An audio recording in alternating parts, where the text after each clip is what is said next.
What's going on, my fellow jewelers? So today we're doing resin, and I am teaching you one of the most simple techniques you will ever use for your jewelry making resin pieces. It's using alcohol ink. Super simple. I gotta show you some of the pieces that we did for this video.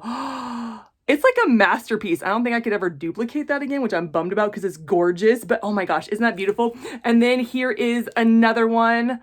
Oh my gosh, I love the swirls. And then of course, one more. We did a lot, but I'm just showing you, before we get started, look at those swirls on there. It is so gorgeous. I love this technique so much. If you've never done resin before, this technique is for you. It's super easy. All you do is get some clear resin, drop it in, put it in the mold, then drop your alcohol ink in there, and it makes this beautiful design. But there's a little bit more to that, which I'm gonna get to in a minute. But before we get started, make sure you subscribe my channel, click that bell, get notifications, because guess what? I'm all about the how-to the jewelry making. I do resin jewelry, I do beaded jewelry. I got your back on both. So you and me, let's get started. Okay, let's do this. Let's do this alcohol ink technique, which I love. Now, the materials and the tools, they're all listed in the description below. If you want some of the same things as me, or to get an idea of what I use, go ahead and check those out. Now, alcohol ink, oh my gosh, mine are a mess because I'm a messy person. I got the cheapest alcohol ink because I was new to it and wanted to try it out. There are a lot better ones than I am using, like the Pinata is a really great brand, expensive, but good brand. But with the alcohol ink, the white is what makes this technique work. The white is somehow heavier, and so when you drop the color you want and then you drop the white on top, the white pulls the color down and makes this beautiful droplet effect. Or on the other side, you have a swirl, and you can decide which one you want to use. If you want your jewelry to be the droplet effect to be on the front, or if you want the swirl to be on the front. So it's just such a fun technique. Now I've already mixed my resin. I've mixed it 3 to 5 minutes slowly, making sure there's no wisps, no tails when I move my stick. So I did that already. Now this technique is so easy. It's one of the simplest techniques with one of the beautifulest results. All you do is you mix some clear resin, and then you pour your resin in. Now here, let me tell you, don't fill, like make sure that there's a nice layer the whole way around, right? But do not fill your mold, because the drops, though they're tiny drops, like itty bitty drops, it still helps to fill. And I have made the most beautiful pieces, but I overfilled it with the clear resin, and it overfilled, and it was awful. It was absolutely awful. So make sure that you don't fill it. And it's hard because with jewelry, some of the molds are super thin. Like this guy, it is super thin, but with my teardrop ones, they're really thick. So I have a little bit more leeway and stuff. I am just taking and I am putting the resin in and just going through and filling it. And so I'm gonna fill and then fast forward, and then we'll get to dropping the alcohol ink into our molds. Okay. So I have filled my molds, right? But now I want to take care of the bubbles. So I'm actually going to put some heat on it before I even put my drops in. And the reason I do this because it really affects the alcohol ink. Like it will do things and spread in ways that I don't really want. And so I just go over and make sure that all the bubbles are gone and that there's enough resin. Like see right here, I don't know if you can see, there's a little bit more of resin that it didn't spread out, because usually resin levels out, right? It just levels out, it does this thing, but sometimes there gets to be holes where there shouldn't be holes, and it doesn't level out the way it should. And so you just kind of got to make sure that everything is ready for your drops. So now we're going to put the drops in and just do some beautiful designs. But here's the thing, like for coasters, because I've seen a lot of people do these for coasters. That's how I learned it. I watched coaster videos, but they would put in tons and tons and tons of drop. So when I did it, I put in tons and tons and tons of drop, but there's not enough surface fit. There's not enough and it just became one dark color, right? So just do like 2 or 3 drops of color, maybe 4 depending on how big it is. And then you're gonna go in with the white, and I'll show you. But I just wanna make sure that you just don't go cuckoo crazy, because I did that because it said to do that for the coasters, and it's just not right. So I'm gonna take a purple, and I'm going to drop, because I wanna leave room for some other colors. That's a nice big one, right?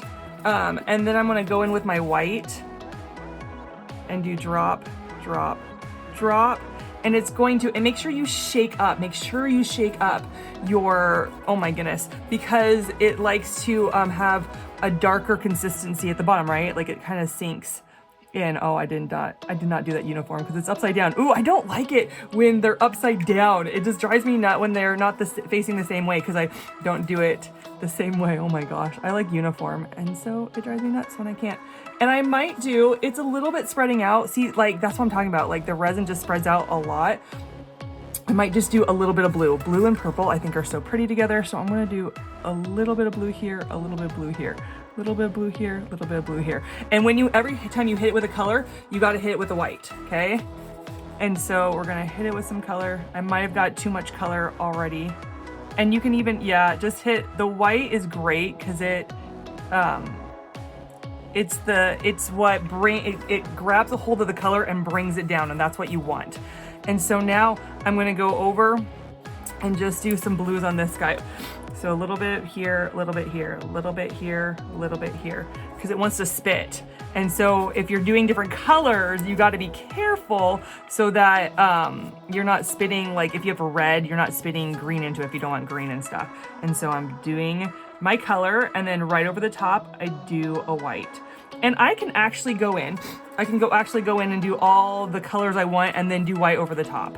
And so I'm gonna do a little bit of purple here, a little bit of purple there, purple, and it's just spitting. I'm glad I'm gonna do purple over there. It just wants to spit, and it drives me nuts. So, and then get a little bit. And with this, it has a mind of its own. I say that in all my videos, resin has a mind of its own, but this has more of a mind of its own than any other technique, and it drives me nuts because I'm like, no, stay that way. I want it to stay that way. It doesn't stay that way. It's like, no, I'm gonna do what I wanna do and you can't make me, and it's awful. But we just roll with it, and I still love this technique. I love the swirls. I love the droplet colors. I love it. And you have to wait 24 hours to see the results, which drive me nuts because I wanna see it now. It's not like UV resin where you can dry it and you see instant results. It takes 24 hours. And I've tried this technique on UV resin and failed miserably. The lamp just warps it. And so you can't do this technique with UV resin. You can't. I might do a different purple. This is a different purple. I think it's a different purple. I think I grabbed a different purple. Maybe I did not. Maybe just, but isn't that pretty? It almost looks like a tie-dye, which is gorgeous. So I'm just dripping the color I want and then going back over and dripping white to bring it down and to give it a beautiful swirl color. Oh my gosh, that is beautiful, but it's not gonna stay that, it's gonna change up. And see how this is all blue? Like, I want to get some more white in there, and luckily I did not feel this one. Oh my gosh, isn't this such a fun technique? And so that's all you do. And so now we wait, right? And if you didn't do the white, which the white is is probably one of the most important parts, right? Because if you didn't do the white, it all just kind of stays in the back, like right here, this is the back and the other side is the front. It just stays in the back and it doesn't spread out how you want it to. The white does a chemical reaction. I don't know what it does, but it hooks on and it moves the color around. And so you need to have the white. You can't just have the color. 24 hours later, and we will see how it turns out. For you, that's like 2 seconds. For me, that's a painstaking long time to wait. And so anyway, so I'll see you on the other side. All right, 24 hours later, and they are hard. One lesson I learned from this is don't put the white too late, or it just kind of shows white splotches. I don't know if you can see that. I'm very disappointed.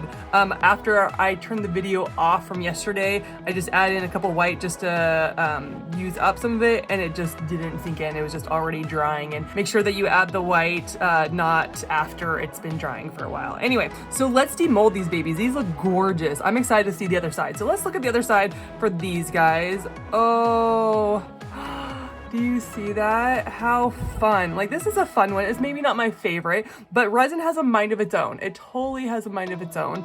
Let's demold these guys. These are a little softer than I would like. I'm not really happy about how soft. I'm gonna have to make them dry a lot longer, but oh my goodness. Demold these guys. Oh my word. Do you see how beautiful? I love it. I love both sides.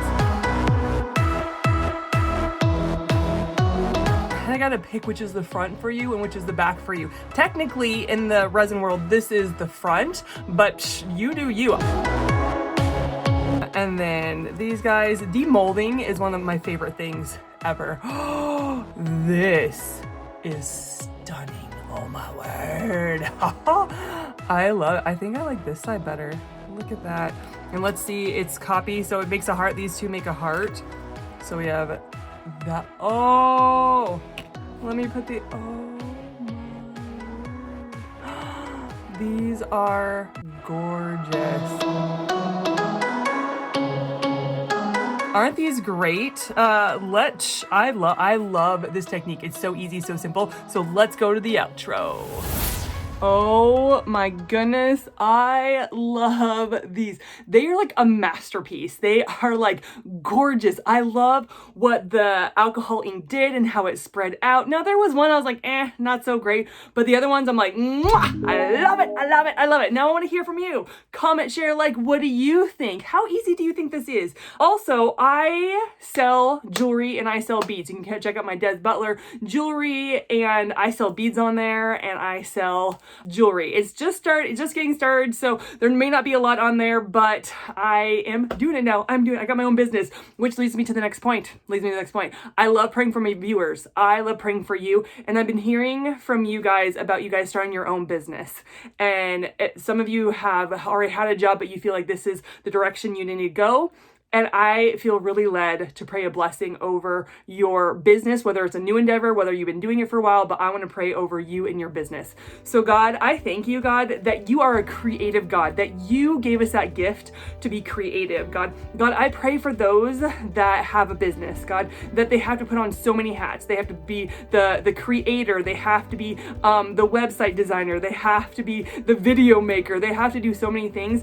God, I pray that they would not get overwhelmed, but that you would help them with every detail, God, from the packaging, God, to interacting with customers. God, bless them and send them help that they need. God, thank you for them. I pray a blessing over their business in Jesus' name. Amen. Ooh, love it, love it, love it. 'Cause girl, I'm jewelry maker. I'm starting my own as well. I'm doing my business.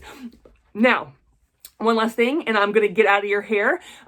These particular technique for alcohol ink, it takes a special kind of resin. And so this is the video that talks about two kinds of resins. Go ahead and watch it because it tells you which resin is better for doing this alcohol ink technique. So make sure you click on it and watch the next video. All right, guys, thanks for tuning in, and I'll catch you in the next video. That one right there. All right, bye.